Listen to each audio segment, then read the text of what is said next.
Les Audacieuses, le premier podcast société de Podcasters Media, recueille les confidences de femmes de tous âges, toute culture, tout milieu, qui, un jour, ont osé.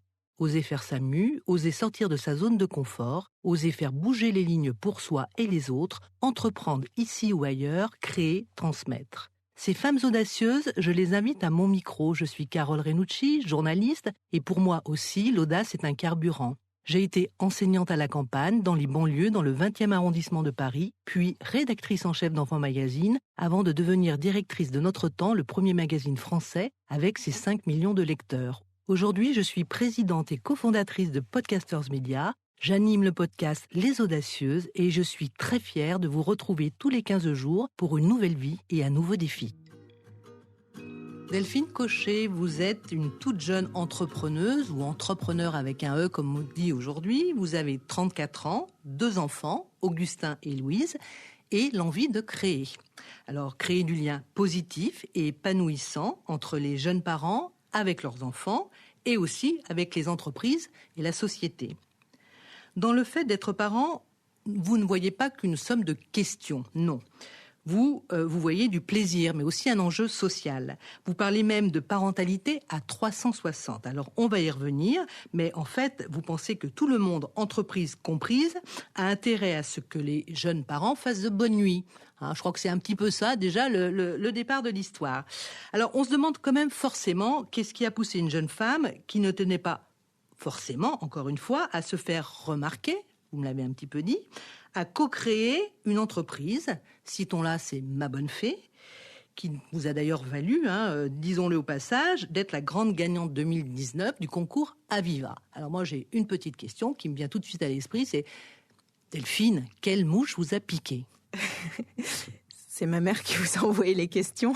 Je ne sais pas. Alors, on parlera peut-être de votre maman dans un second temps. Parlez-moi de vous. Alors, on l'a dit, c'est à 30 ans, je crois que vous avez eu envie de vous plonger dans l'entrepreneuriat. C'est bien ça ? En fait, juste pour vous donner un peu le cadre, donc j'ai commencé ma carrière dans une agence de communication et événementiel, et au bout de 4-5 ans, j'en ai pris la direction. Donc c'était en 2012, donc j'avais 27 ans, donc j'étais assez jeune. Donc je dirigeais une équipe de 25 personnes et en fait vraiment d'avoir cette gestion au quotidien d'une entreprise qui n'était pas la mienne, ça a commencé à faire son chemin dans ma tête et effectivement ce sont mes grossesses qui ont un petit peu accéléré tout ça. Donc quand j'avais 31 ans, où je me suis dit en fait j'ai cette fibre et j'ai envie d'entreprendre et j'ai envie de lancer mon propre projet qui ait du sens aussi. Ça pour le coup c'est emblématique, je pense, de ma génération, de chercher à avoir du sens dans ce qu'on fait, dans ce qu'on porte. Et voilà, je me suis lancée. Alors, ça veut dire que pendant la période hantée, c'est-à-dire lorsque vous étiez à la tête ou en tout cas en gestion de cette équipe, dans cette agence de communication, vous aviez des frustrations ? En fait, je me répétais toujours, je me donnais à 100% parce que c'est aussi dans ma personnalité, mais c'est juste que dans ma tête, c'était toujours ce n'est pas ma boîte. Et donc, pourquoi est-ce que je ferais pas la même chose avec la même intensité, mais ce serait ma boîte. Bon, je me fourvoyais peut-être un petit peu sur le fait que ce serait la même chose quand ce serait ma boîte. Ça, maintenant, je le sais. mais à l'origine, je me disais, en fait, j'ai envie que ce soit mon projet. Et ça, c'est quelque chose que vous aviez en tête bien avant. Je veux dire, quand vous avez fait vos études, vous pouvez nous rappeler quel type d'études ? Alors, moi, j'ai fait une classe préparatoire aux écoles de commerce. J'étais option scientifique et j'ai intégré une école de commerce qui est l'EM Lyon, qui a quand même une fibre assez entrepreneuriale. Leur ligne, ils parlent des early makers. On est des early makers, donc il y a quand même cette fibre entrepreneuriale. Après, en fait, je pense qu'en y réfléchissant, moi, c'est vraiment plus une question de caractère.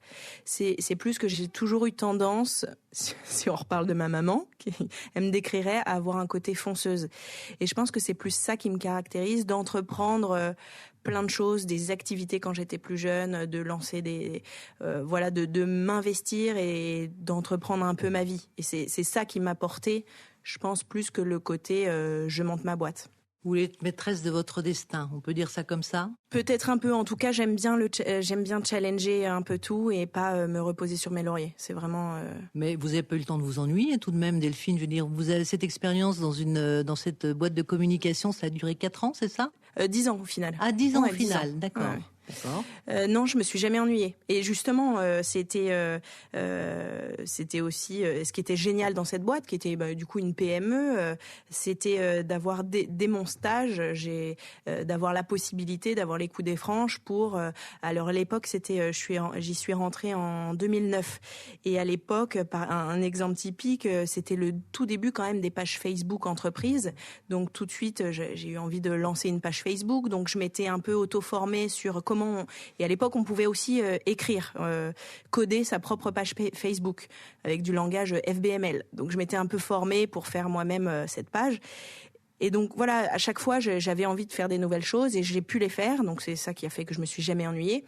Après, c'est sûr qu'au bout de 5 ans à diriger l'entreprise, il y avait quand même encore plein de choses à faire, puisque juste avant que je reparte, on a refait toute la plateforme de marque, enfin on a réfléchi un nouveau nom, etc. Donc il y avait encore des choses à faire, mais je pense que moi j'avais aussi envie d'aller voir autre chose. D'accord. Et alors, est-ce qu'on peut dire que c'est la maternité qui a été le déclic, ou pour vous il y aurait un avant et un après quoi qu'il arrive?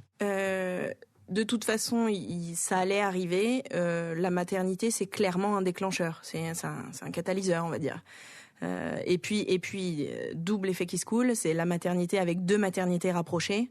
Quand vous êtes dans une petite boîte, même si c'est évidemment aujourd'hui ce que je prône et c'est complètement faisable, mais là, en dirigeant l'entreprise, donc j'ai rallongé pour mon premier congé maternité, j'ai pris 6 mois, et le mois où je suis revenue, j'ai annoncé ma 2e grossesse.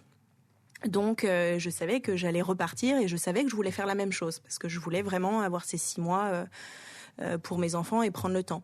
Donc, c'est vrai que dans une petite boîte que vous dirigez, être là à peine 6 mois par an, c'est compliqué. C'était déjà une audace, ça, parce que peut-être que tout le monde, ou peut-être en d'autres temps, on se serait pas permis, on n'aurait pas pris ce risque de prolonger son congé maternité, sachant que le retour pouvait être un peu compliqué.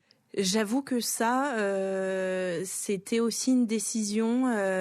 Alors, c'était à la fois lié au fait que j'avais besoin de prendre du recul de toute façon, et puis que j'avais envie de pouvoir mener les deux de front, c'est-à-dire d'avoir vraiment eu un temps pour ma maternité et un temps pour ma carrière. C'est marrant, je repensais à...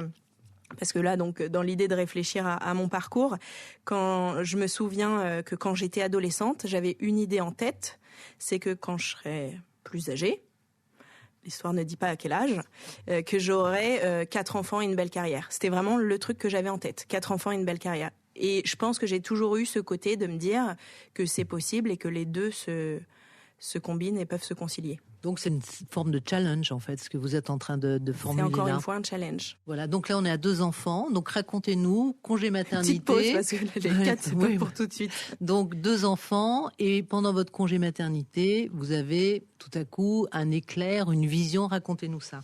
Le mois où j'annonce ma grossesse, je me souviens très bien, donc mon directeur de l'époque était évidemment ravi pour moi, parce que lui, il en avait 8 ou 9 des enfants.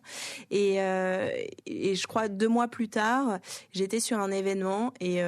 dans ma douche, parce que je réfléchis tout le temps à plein de trucs dans ma douche, je suis hyper créative, je pense que je me mets un peu en format méditation.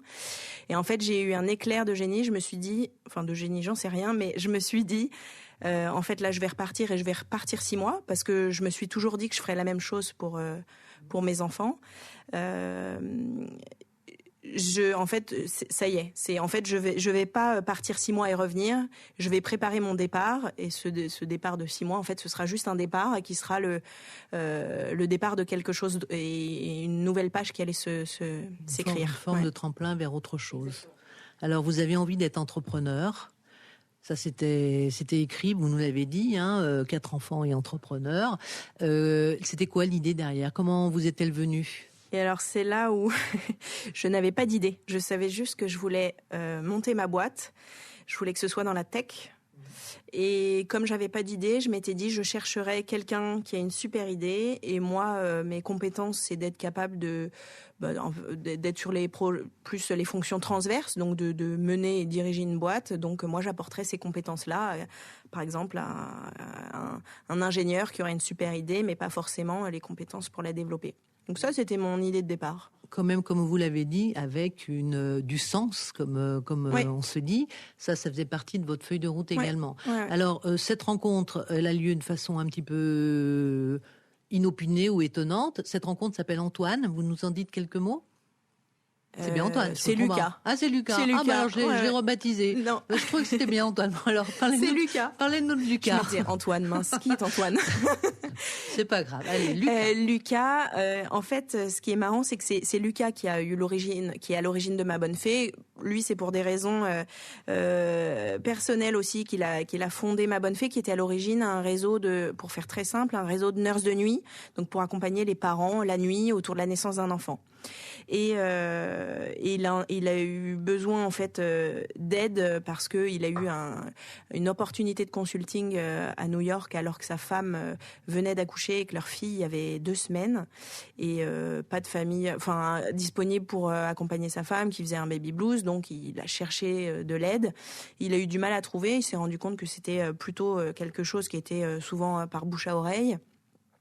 Et ça les a tellement aidés que du coup il s'est dit il y a quelque chose à faire pour créer un réseau et puis un peu sur le modèle d'une marketplace montrer tous ces profils de professionnels diplômés qui travaillent en maternité et qui peuvent aussi avoir un complément de revenus.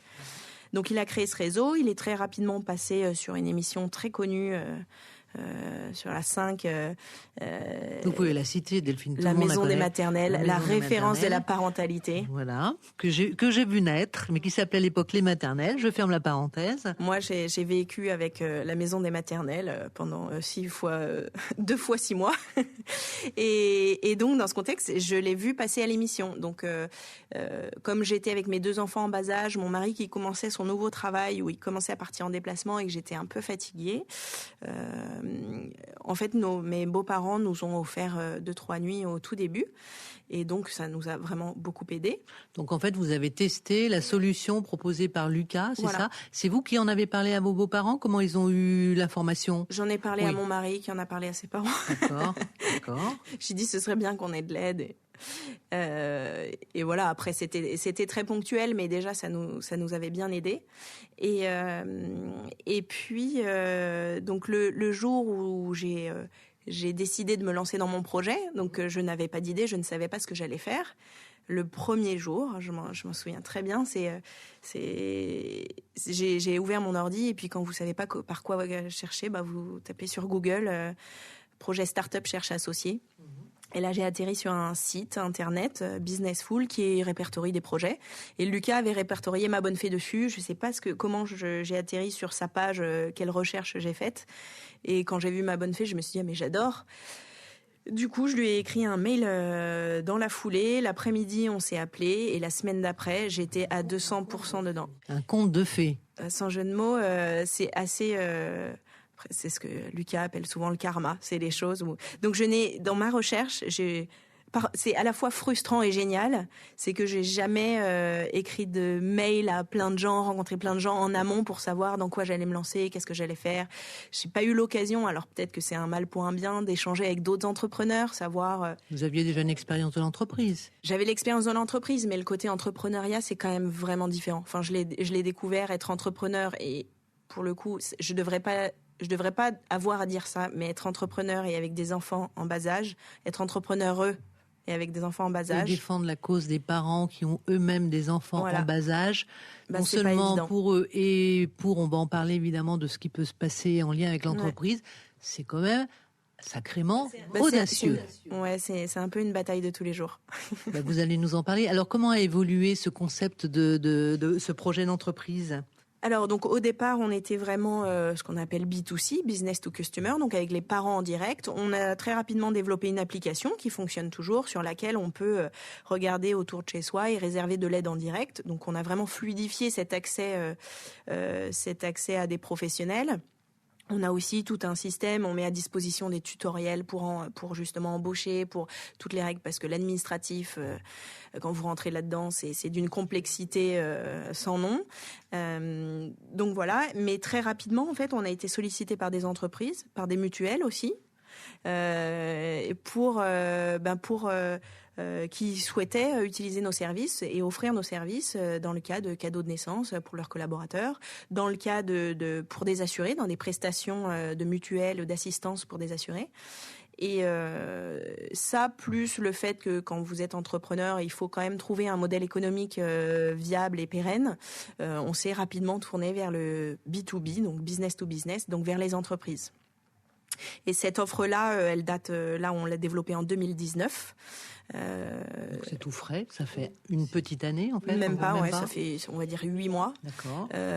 Et depuis le départ, on a des très bons retours. Donc vous démarchez les entreprises, vous avez dit qu'elles étaient venues vers vous assez spontanément au début, c'est ça ? Ouais, au début oui, même toujours aujourd'hui, on a des très belles entreprises qui nous contactent directement. On a aussi les deux côtés, on fait aussi de la prospection, des réseaux. Et alors sur le recrutement de ces personnes qui peuvent venir en aide, je reviens un petit peu à la case précédente, comment vous y prenez ? J'imagine que les parents ont besoin de garanties. Ouais, ça on avait créé tout un process parce que l'idée c'est aussi quand vous entreprenez, on a toute une partie un peu digitale, donc on a créé un process très structuré sur la sélection des profils, avec une sélection par les CV automatiques, ensuite par des questionnaires. Il y a plusieurs étapes. Ensuite, un entretien téléphonique avec notre puéricultrice qui avait vraiment créé tout des scénarios même de mise en situation, et puis qui se terminait par un entretien physique ou visio. Pour sélectionner les profils, donc avec 2 ans d'expérience minimum en maternité, en urgence pédiatrique et des diplômes. C'est déjà une belle trajectoire, on peut le dire comme ça. Vous avez combien de salariés aujourd'hui ? Aujourd'hui, on est une petite dizaine. D'accord. Et vous êtes dans Paris ? On est dans Paris, oui. Nos locaux, on est hébergé chez Willa, qui est c'est le premier accélérateur de mixité dans la tech, donc qui soutient l'entrepreneuriat féminin. D'accord. Entrepreneuriat féminin, ça veut dire aussi que dans votre démarche, il y a quand même un petit peu l'idée de défendre la position de la femme au travail ou pas ? La question de la parité, par exemple, un petit peu beaucoup. En fait, je pense que c'était pas du tout dans mon idée de départ. C'est juste que à rencontrer des DRH, à rencontrer des entreprises et rencontrer des parents qui travaillaient, en fait, je me suis rendu compte que c'était un vrai sujet, que aujourd'hui, pour une femme sur 2, l'événement le plus marquant de sa carrière, c'est l'arrivée d'un enfant.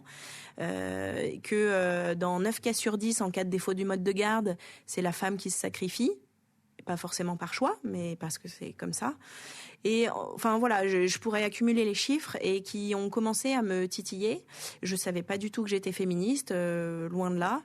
Et en fait, je me suis découverte une envie, une passion pour laisser le choix. Encore une fois, c'est pas de dire qu'on peut pas être mère ou même père au foyer. C'est de dire qu'on doit pouvoir avoir le choix et que c'est pas à la société et aux sociétés de choisir pour nous. Les DRH que vous rencontrez, quel est le discours tenu ? Qu'est-ce que vous sentez dans l'air du temps de l'entreprise d'aujourd'hui ? En fait, je vais vous dire que je rencontre autant de types de DRH qu'il y a de personnalités et de types d'entreprises, donc c'est assez compliqué de faire des généralités. Ce que je peux juste dire, c'est que je rencontre à la fois... Alors, on va dire que ceux que je rencontre, c'est que déjà, par définition, ils ont une sensibilité particulière. Ou en tout cas, même s'ils l'ont pas, en tout cas, ils sont en train de se poser la question. Donc déjà, j'ai déjà eu affaire dans le cadre de prospection à des gens qui me disent non, mais la parentalité chez nous, c'est pas un sujet. Non, il n'y a jamais d'absence liée à la parentalité. Bon, ok, très bien. Pour eux, voilà. Mais globalement, j'ai rencontré des entreprises industrielles, tout ce qui est de plus masculine, ancienne, et qui ont une vraie démarche profonde, qui commence par le management de transformation et qui arrivent dans ce cheminement-là sur tous les sujets de qualité de vie au travail, de conciliation des temps de vie. Et en fait... que j'admire parce que qui savent se réinventer alors que elles ont beaucoup plus de choses à transformer que de beaucoup de startups que je rencontre aussi parce que pour eux c'est beaucoup plus évident est plus simple entre guillemets à mettre en place un peu dès le départ. Et donc j'ai essayé dans les faits, c'est pas si évident que ça. C'est ça que vous voulez dire ? Et dans les faits, c'est pas si évident parce qu'on est quand même sur, même si la parentalité en entreprise n'est plus tant que ça un tabou, ça le reste quand même encore un peu. Et j'ai souvent tendance à dire que on est encore dans cette phase d'évangélisation.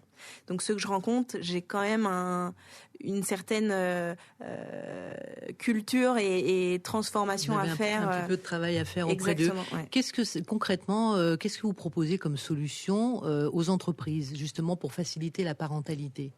Concrètement, on a développé une plateforme sur laquelle les collaborateurs peuvent se connecter.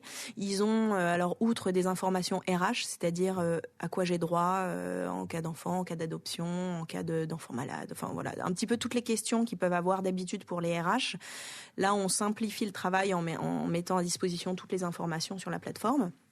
Vous avez aussi tous les documents administratifs dont vous pouvez avoir besoin. Donc, je déclare ma grossesse, je déclare une naissance. Voilà, c'est plutôt que de devoir vous débrouiller tout seul. On met à disposition ces documents-là, donc en fonction de l'entreprise, évidemment. Et puis, on a surtout développé du contenu, ce qu'on appelle le wiki parent, avec des informations pertinentes qu'on est en train de développer pour qu'il y ait cette notion de contenu intelligent, c'est-à-dire que je vais pas vous mettre en avant des informations qui vous intéressent pas. Je vais vous mettre en fonction de vous, votre profil, l'âge de vos enfants, les sujets d'intérêt, etc. Vous faites fonctionner les algorithmes. Exactement. Et puis surtout, il y a un live chat avec une puéricultrice qui est disponible pour répondre à toutes les questions du quotidien.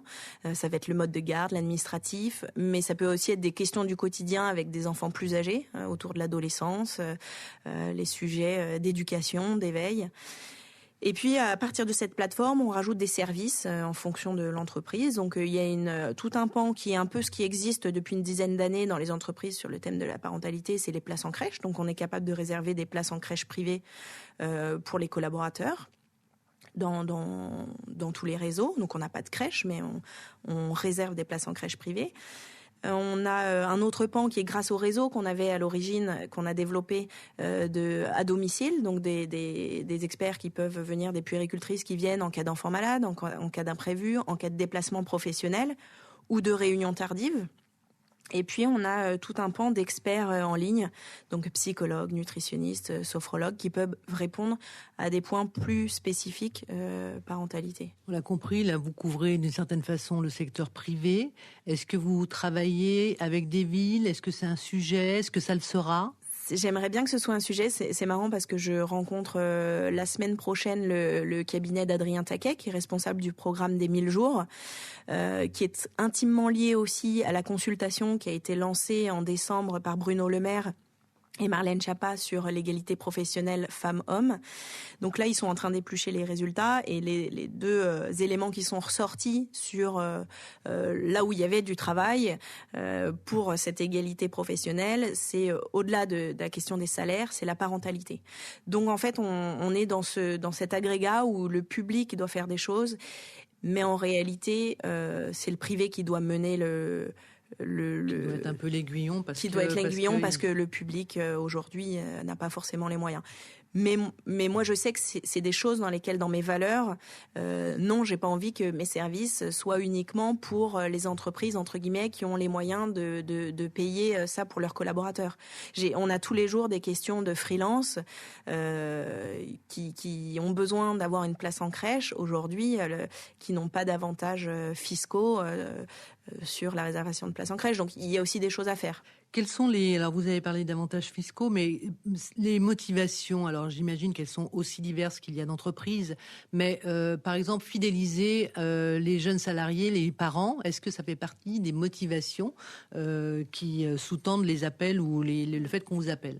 Très clairement, la diminution du turnover aujourd'hui, on est dans ce qu'ils appellent une guerre des talents, et même pas que des ressources humaines et clairement quand vous facilitez la conciliation des temps de vie, quand vous mettez en place des dispositifs qui donnent un cadre agréable et une qualité de vie au travail, en fait vous réfléchissez à 2 fois avant de quitter cette entreprise. Après, c'est vrai que ça va avec des questions même plus globales. Donc moi, ce que je dis tout le temps, c'est que il suffit pas de mettre en place une politique parentalité. Ça s'accompagne de toute façon d'un certain management, encore une fois, et de politique plus globale de la manière d'attirer les talents et dans la question de la marque employeur. Mais clairement, nous, on va dire que les grandes raisons pour lesquels on nous contacte, c'est tout ce qui est autour de la marque employeur, donc attirer et retenir les talents. C'est autour des sujets d'égalité professionnelle femmes-hommes, parce qu'on rentre aussi en ce moment, il y a beaucoup d'accords qui sont signés avec les CSE sur toutes les questions il y a des accords obligatoires pour les entreprises. CSE, c'est les délégués syndicaux. Donc c'est les obligations légales que vous devez mettre en place à partir du moment où vous avez 50 salariés. Et là-dessus, on est aussi... j'ai perdu le fil. Vous êtes toujours très très au point sur tout, donc c'est pas grave. On sent une petite brèche, c'est bien, ça fait du bien à tout le monde, parce que depuis tout à l'heure, vous parlez sans vous arrêter, vous maîtrisez parfaitement votre sujet. Moi, j'ai une question quand même qui me taraude depuis tout à l'heure, c'est est-ce que vous avez le sentiment d'être emblématique de votre génération ? Est-ce que pour vous, les valeurs que vous avez alignées, vous m'avez parlé de féminisme, que vous avez découvert d'une certaine façon, mais une vraie nécessité, si j'ai bien compris votre propos.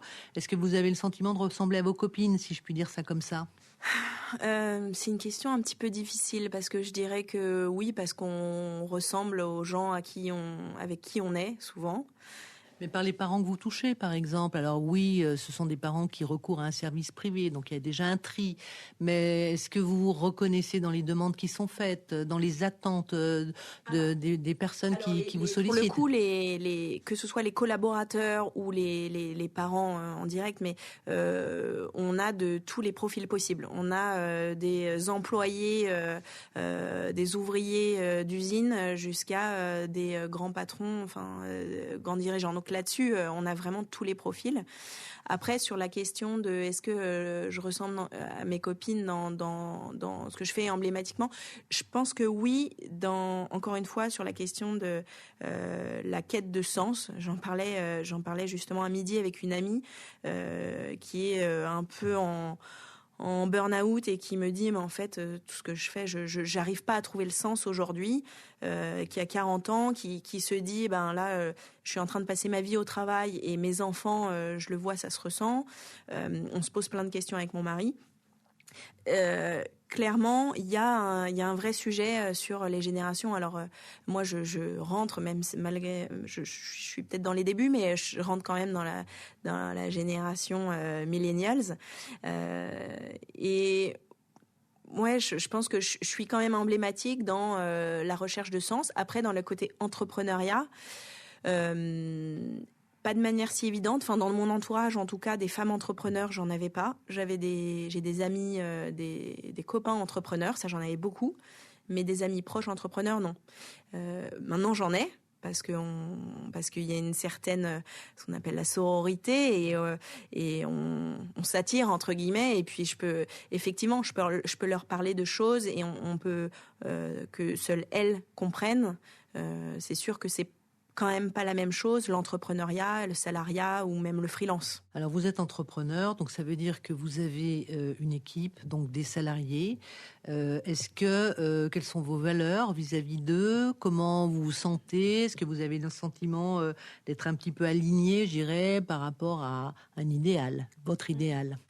Alors, ce que je trouve génial dans l'entrepreneuriat, c'est que là aujourd'hui, je construis l'entreprise de la manière dont je veux la construire. C'est-à-dire que je décide, par exemple, je ne sais pas si vous en avez entendu parler, il n'y a pas longtemps, on a parlé du Parental Act.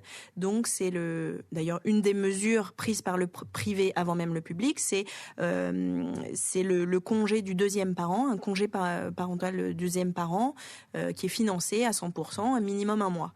Donc là, ma bonne fée, on est signataire là-dessus. Et ça, c'est avec mon associé, je lui dis on est d'accord qu'on le met en place évidemment, Et en 2 secondes, évidemment, qu'on le met en place. Ça aurait été compliqué de pas le mettre en place, non? Ah non, mais alors évidemment, ça aurait été compliqué, mais je veux dire que c'est justement, en fait, c'est aussi ce que je trouve génial, c'est de pouvoir mettre en place déjà ce qu'on prône, et ce qui est pas toujours le cas dans les entreprises, ce qui est pas forcément évident non plus. Et ce qui est pas toujours évident, et 2, de le faire de la manière qu'on a envie de le faire. Alors après, comment on est avec les équipes, ce qui est sûr, c'est que, alors évidemment, on en a parlé tout à l'heure des termes de bienveillance. Moi, je pense que c'est ancré dans qui je suis aussi, de la manière dont j'ai été éduquée. Donc ça, c'est des choses sur lesquelles j'ai des valeurs très fortes. La transparence, on en avait parlé aussi. Après, quand on est dans les débuts de la construction, je le vois au quotidien, ça reste, c'est pas que ça reste difficile, mais vous avez tout à construire, et parfois c'est plus difficile, je trouve, enfin en tout cas j'y suis pas encore, mais de construire un peu tout au fur et à mesure que quand c'est bien établi et que ça, il y a des process et que ça suit son cours. Alors je vais vous poser une question terrible. Vos marqueurs de réussite, c'est quoi? Je veux dire, là, aujourd'hui, vous avez fait un petit bout de chemin. Je vous fais souffrir, Delphine, mais un peu, là. En même temps, vous allez être très inspirante pour d'autres femmes. Je le dis avec beaucoup de malice, mais c'est quand même un petit peu le but de ces audacieuses, c'est effectivement de faire venir au micro des femmes de tous âges, de toute culture, de tout milieu, pour être le plus inspirante possible. Bon, j'aime bien évidemment vos propos, et je trouve que c'est sympa aussi d'avoir une image de ce qu'est la femme de 30 ans aujourd'hui en France, que vous représentez quand même beaucoup. Donc, les marqueurs de réussite, on a parlé de valeurs, ok, on a entendu. Vous avez envie de la réussir, cette entreprise. Donc, dans 5 ans, elle pourrait ressembler à quoi, par exemple? Dans 5 ans, mon entreprise, j'aimerais avoir une base solide, évidemment une entreprise rentable. Alors, si je réfléchis à un idéal, on serait une 50aine, parce que j'aime bien le côté PME. En fait, c'est marrant parce que quand je réfléchis aux marqueurs de réussite, je réfléchis pas à l'entreprise en elle-même, je réfléchis plus à la mission qu'on porte, spontanément. Du coup, j'ai envie de dire qu'on ait réussi à cette évangélisation, et en fait, ce serait prouver que ce sur quoi on a avancé de manière un petit peu avant-gardiste, en fait, qu'on a fait nos preuves et que ça a fonctionné et qu'on a été un peu pionnier dessus. Donc je pense que c'est ça derrière que j'aimerais, et de convaincre des dizaines, voire des centaines d'entreprises. Ça, c'est le côté pro, en tout cas. Maintenant, je vais vous poser une question encore plus difficile. Attention, c'est celle tout simplement de vos propres enfants, puisque en fait vous travaillez à la facilitation de la vie de parents des autres. Comment ça se passe chez vous? Dites-moi tout, allez. Il paraît que les cordonniers sont les plus mal chaussés. Non, je plaisante. Alors, ce qui est sûr, c'est que pour poser le cadre, mes enfants, donc ils ont aujourd'hui 3 ans et 2 ans. Mon entreprise, elle a 2 ans. Donc déjà, ça vous donne un peu. Donc j'ai commencé quand Augustin avait 20 mois et Louise 4 mois. Au même moment, mon mari changeait de job et prenait son métier. Il part en déplacement au minimum 1 semaine par mois, voire 2. Donc déjà dans ce cadre-là, c'est chaud, si je peux me permettre. Voilà. Donc on va résumer sur le fait que les 2 dernières années n'ont pas été forcément très faciles. Mais je pense que justement c'est là où en fait les deux sont intimement liés. C'est que son entreprise à lui, qui est une très grosse entreprise du CAC 40, pour moi, c'est évident qu'elle doit, quand mon mari est envoyé en déplacement au moins 1 à 2 semaines par mois, ça veut dire que son rôle, cette entreprise, c'est aussi de faciliter le fait que moi, conjointe, je travaille, qu'en plus je suis entrepreneur, mais ça c'est accessoire, je travaille, et donc il nous facilite. Donc ça, c'était une des choses où je l'ai un peu forcé à aller voir son entreprise et à dire, moi c'est compliqué, donc il faut que vous nous aidiez, au moins financièrement, sur la prise en charge, d'avoir de l'aide à domicile, etc. Donc ça, c'était un peu une première bataille personnelle pour qu'on ait cette aide-là. Qui a été entendue, reçue de quelle façon ? Qui a été entendue. D'accord. Donc financièrement, ils nous aident dès qu'il s'en va. Et ils vous ont pas demandé de travailler directement pour eux, par exemple ? Pas encore. C'est pas encore. Ça va venir, donc c'est bien, il y a de l'espoir. Je sais pas, mais en tout cas indirectement, oui. D'accord. Et donc voilà. Alors vos enfants, ils sont gardés comment? Comment ça se passe chez vous concrètement? Ah ouais, mais alors, Moi, j'ai si je très envie de rajoute savoir. toute l'histoire, ils étaient gardés. Grande ligne. Ouais, ils étaient gardés par une. Alors on a déménagé, donc Augustin avait commencé en crèche. On a déménagé, donc plus de place en crèche à l'époque. Et à l'époque, on n'était pas encore sur la partie place en crèche avec ma bonne fée au tout début. Donc on avait une nounou qui était géniale, qui l'est toujours d'ailleurs, mais il s'avère, et c'est génial pour elle, qu'elle est tombée enceinte.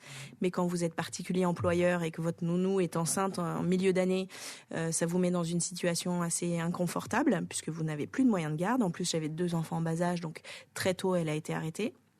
Donc, j'ai fait des pieds et des mains auprès de la mairie, pour avoir à l'époque... Donc, vous avez expérimenté déjà 3 modes de garde différents. Voilà, en gros, exactement.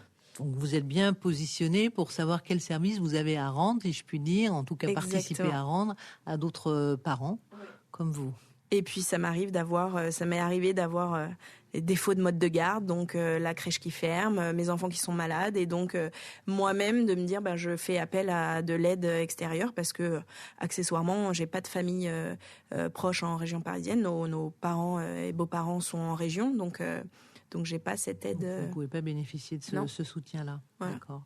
Comme pas mal de parents, peut-être que vous croisez dans vos échanges, qui se retrouvent peut-être un peu parfois seuls à Paris, si c'est Paris. Ouais. Alors ça, de toute façon, c'est un des constats de notre société, des évolutions qu'il y a eu, c'est que on ne vit plus autant près de ses parents, beaux-parents, enfin grands-parents.